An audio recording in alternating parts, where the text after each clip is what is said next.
If your Westinghouse Roku TV is feeling kinda slow or glitchy recently, a hidden soft factory reset settings can clear all the cache, cookies, and temporary files on your TV without deleting any of your data.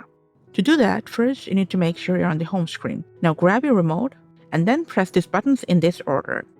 Home 5 times, fast forward 3 times, and rewind 2 times.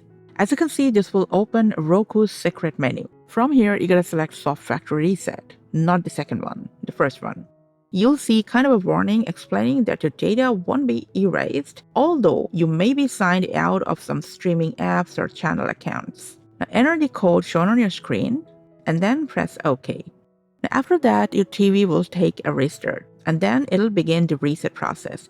Now you'll see a progress percentage on the screen, and honestly, it may take a few minutes, so just let it finish patiently. Once it's done, you'll be navigated to your home screen, and the temporary cache and system files will have been cleared. You can just go ahead and do this every now and then if you want.